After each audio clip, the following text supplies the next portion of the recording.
And then Jasper was there, tall and leonine. A feeling of ease spread through me, and I was suddenly comfortable despite where I was.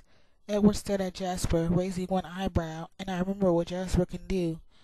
"Hello, Bella," Jasper said. He kept his distance, not offering to shake my hand, but it was impossible to feel awkward near him. "Hello, Jasper," I smiled at him shyly, and then at the others. "It's nice to meet you all. You have a very beautiful home," I added conventionally.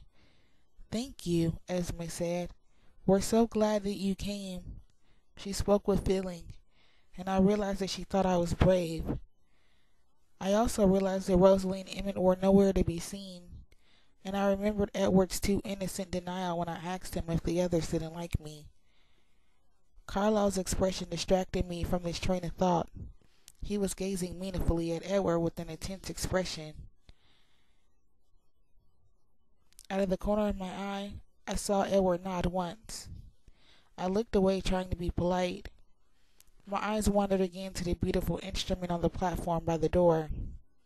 I suddenly remembered my childhood fantasy that, should I ever win the lottery, I would buy a grand piano for my mother. She wasn't really good. She only played for herself on her second-hand upright, but I loved to watch her play. She was happy, absorbed. She seemed like a new, mysterious being to me then, someone outside the mom persona I took for granted. She put me through lessons, of course, but like most kids, I whined until she let me quit. Esme noticed my preoccupation. "Do you play?" she asked, inclining her head toward the piano. I shook my head. "Not at all. But it's so beautiful. Is it yours?" "No," she laughed. "Edward didn't tell you he's musical?" "No." I glared at his suddenly innocent expression with narrowed eyes. I should have known, I guess. Esme raised her delicate eyebrow in confusion. "Edward can do everything, right?" I explained. Jasper snickered, and Esme gave Edward a reproving look. "I hope you haven't been showing off. It's rude," she scolded. "Just a bit," he laughed freely. Her face softened at the sound, and they shared a brief look that I didn't understand, though Esme's face seemed almost smug. "He's been too modest, actually," I corrected. "We'll play for her," Esme encouraged. "You just said showing off was rude," he objected. There are exceptions to every rule," she replied. "I'd like to hear you play," I volunteered. "It's settled then." Esme pushed him towards the piano. He pulled me along, sitting me on the bench beside him. He gave me a long, exasperated look before he turned to the keys. And then his fingers flowed swiftly across the ivory, and the room was filled with a composition so complex, so luxuriant, it was impossible to believe that only one set of hands played. I felt my chin drop. My mouth opened in astonishment, and heard low chuckles behind me at my reaction. Edward looked at me casually, the music still surging around us without a break, and winked. "Do you like it?" "You wrote this?" I asked, understanding. He nodded. "It's Esme's favorite."